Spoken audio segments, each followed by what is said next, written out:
Hello friends, welcome to my channel Chemistry Education Point. Today I will explain you experiment how to prepare crystals of impure sample of copper sulfate. That is the process of crystallization. तो इसके लिए हमें चाहिए copper sulphate.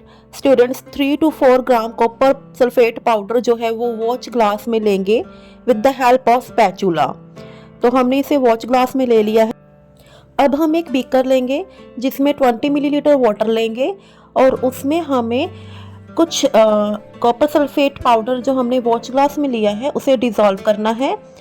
Copper sulphate के इस powder को हम blue vitriol भी बोल देते हैं। अब हमें इसको डिज़ोल्व करना है with the help of glass rod. तो इसके लिए आपको ध्यान रखना है, आपको अच्छे से मेज़र करके 20 मिलीलीटर वाटर जो है वो लेना होगा। उसके बाद हम क्या करेंगे, उसके बाद हमें एक तरफ फनल लेनी है। उस फनल के ऊपर उसके बीच में एक फिल्टर पेपर को एडजस्ट करेंगे। फिल्टर पेपर को फोल्ड करने का वे यहाँ पर समझाया गया है कि आप उसे किस तरह से फोल्ड कर सकते हो। उसे फोल्ड करने के बाद आप उसे फनल में एडजस्ट कर दोगे और उसके बाद आप जो आपने सोल्यूशन बनाया है कॉपर सल्फेट का, जिसमें हमने 20 मिलीलीटर वाटर लिया था, अब हम उसमें ऐड करेंगे 2 to 3 millilitre dilute sulphuric acid. ध्यान रखना है, हमें डाइल्यूट सल्फ्यूरिक एसिड ही जो है वो लेना है। आप उसको 2 to 3 millilitre dilute sulphuric acid को एक टेस्ट ट्यूब में ले सकते हो पहले। Then you can add this 2 to 3 millilitre acid in the solution में उसे डालने के बाद आप उसको फिर से डिज़ोल्व करोगे और आप देखोगे कि उसका जो क्लियर सोल्यूशन है वो बन जाएगा, ट्रांसपेरेंट सोल्यूशन बन जाएगा। उसके बाद आप उसको फिल्ट्रेट करोगे। फिल्ट्रेट करने के लिए आप ट्राइपॉड स्टैंड की हेल्प लोगे, उसमें आप फेनल एडजस्ट करोगे और नीचे एक बीकर रखोगे जिसमें सोल्यूशन जो है फिल्टर होता हुआ आएगा। अब हमें एक तरफ स्पिरिट लैंप लेना है। स्पिरिट लैंप में हम स्पिरिट डालेंगे। स्पिरिट को डालने का एक अच्छा वे है, आप फनल की हेल्प से स्पिरिट डाल सकते हो।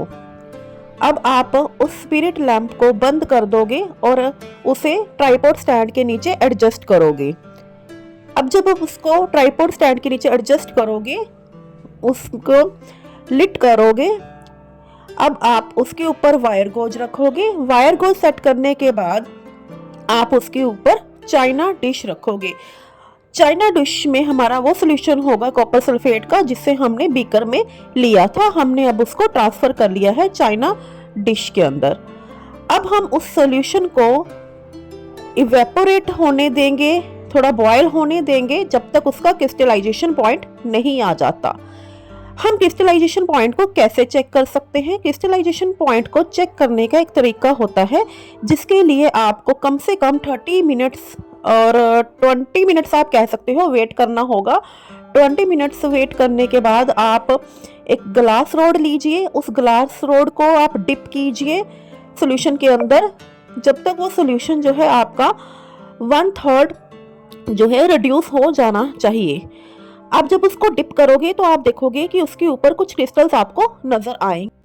अब आपको सोल्यूशन को ठंडा होने के लिए रख देना है। जब सोल्यूशन ठंडा हो जाएगा तब आप देखोगे कि उसमें ट्रांसपेरेंट क्रिस्टल्स बन चुके हैं। वीडियो को देखने के लिए थैंक यू सो मच।